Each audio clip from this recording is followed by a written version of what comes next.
হরিশ্চন্দ্রপাড়ের জরিপে যেটা আছে আপনারা খুব বেশি হলে 400-450 ভোট জামাতে ইসলাম পায়, আর বাকি ভোটটা যাতে মানে পটুয়া চেষা যেটা কয় সেটা দিয়ে ভোটটা নিয়ে আসতে হবে ইনশাআল্লাহ। আর আমি মনে করি আমার সাথে বিভিন্ন সনাতন ধর্মাবলম্বীদের আমার আলাপ হয়, এটা কিন্তু আপনাদের আমি মনে করি এটা একটা অস্তিত্বের লড়াই, যেহেতু দুইটা দল এখানে নাই।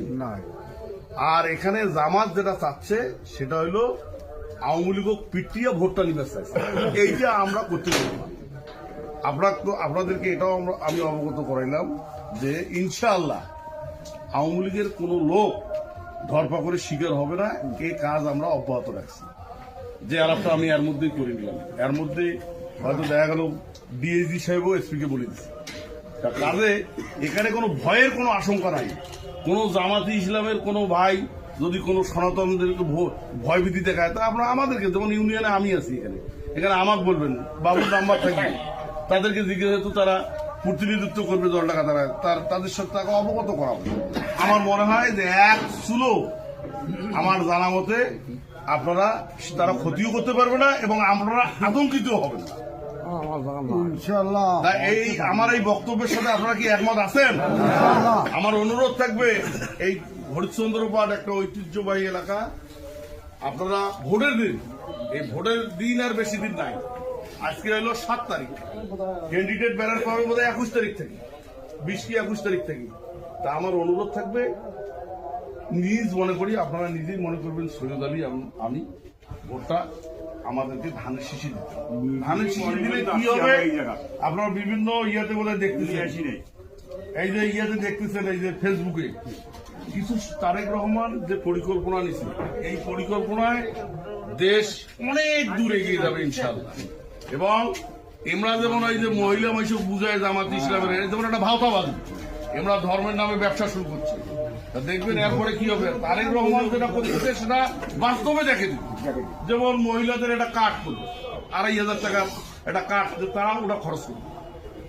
আমাদের যারা কৃষক তাদের জন্য কৃষি কার্ড, তারা কৃষি উপকরণ বিনামূল্যে, যেমন ওই যে ইয়া দিছে, ওই যে 10 টাকা না 50 টাকা দিয়ে যে ইয়া পাওয়া যায়, এই যে আপনার ইয়ার কার্ডগুলো যে বলে ইউনিয়ন পরিষদ যেটা আসছে, সেইটা তারেক রহমান যেটা করছে সেটা বাস্তবে দেখা যাবে। কাজে আমাদের পরিকল্পনা ভাওতাবাজি না, আমাদের পরিকল্পনা থাকবে বাস্তবসম্মত। আমার অনুরোধ থাকবে এটা, বাবু এটা কাজ ছাড়িয়ে এসছে, আর আমি আপনাদেরকে ডাকছি এই কারণেই, সময় স্বল্প, এর ফাঁকেই আপনাদের যার যে অবস্থান থেকে আপনারা হরিশ্চন্দ্র ওয়ার্ডের, যেহেতু এই ওয়ার্ডের লোকজন, আপনারা হরিশ্চন্দ্র ওয়ার্ডটাকে আপনারা সাজাই দিবেন এবং ভোটের দিন আপনারা দেখাই দিবেন যে এটা আসলে ধানের শীষের এটা একটা, এটাই আপনাদের কাছে আমি আশা করি।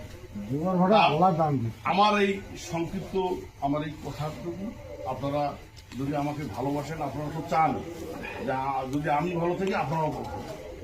আর যদি এমপি সৈয়দ আলী হয়, আপনারা একটা জিনিস মনে রাখবেন, আমরা এমপি লোক কখন যাই, একটু আগে আলাপ করলাম আমি, তারা এমপি চেয়ারম্যান কাকই লাগে, কিন্তু আমরা কি চাবো, একটা ভালো লোক একটা আসুন যার দ্বারা আমরা ক্ষতিগ্রস্ত হব।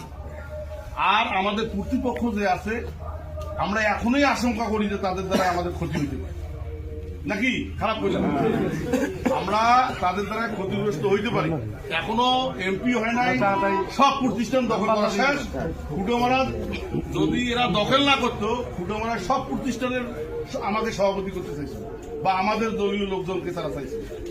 এই যে 8 নম্বর ওয়ার্ডে যে আমরা মারিয়েছে ওখানকার হেডমাস্টার, এই ভাগে পায় নাই দেখি, এই দুটাতে পায় নাই দেখি, তারা ওদের ইয়েটা কম দেখি এরা পারে, যেমন খালি যে ফুটোমারা এটা পারে নাই, হরিশ্চন্দ্র পাড়ে পারে নাই। কথা হলো এরা এর আগে এমপি ছিল, এদের চরিত্র আমরা জানি।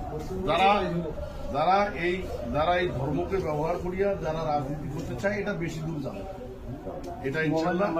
তারেক রহমান যদি এই যে আপনাদের সামনে যে একটু আগে যে কথা বললাম, তারেক রহমান বাংলাদেশের জরিপে 77% মানুষ বলতেছে যে তারেক রহমান প্রধানমন্ত্রী হবে, আর জরিপে আসতেছে 70% ভোট ধানের শীষ পাবে। তা আমরা আশা করতেছি 250 সিট যদি ধানের শীষ পেতে পারে। তা তাহলে ধানের শীষ তারেক রহমান যদি প্রধানমন্ত্রী হয় আর এখানে যদি সৈয়দ আলী সাহেব আমাদের এমপি হয়, তাহলে আমাদের এই জলঢাকাটা অনেক রাস্তাঘাট, স্কুল, মাদ্রাসা, প্রতিষ্ঠান আমরা অনেক দূরে এগিয়ে যাবো।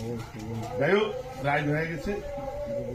আমার এই আপনাদের এই হরিশ্চন্দ্রগড়ের মানুষের প্রতি আমার অনুরোধ এইটুকুই যে আপনারা ভোটের দিন ভোট গণনার পর রেজাল্ট নিয়ে আপনারা বের হয়ে যান। আপনাদের সকলের এই আসার জন্য আমি কৃতজ্ঞতা প্রকাশ করে আমার এই সংক্ষিপ্ত বক্তব্য এখানে শেষ করছি। আল্লাহ হাফেজ। কিন্তু আমরা কি চাবো, একটা ভালো লোক একটা আসুক যার দ্বারা আমরা ক্ষতিগ্রস্ত হব। আর আমাদের কর্তৃপক্ষ যে আছে আমরা এখনই আশঙ্কা করি যে তাদের দ্বারা আমাদের ক্ষতি হতে পারে, নাকি খারাপ করে আমরা তাদের দ্বারা ক্ষতিগ্রস্ত হইতে পারি।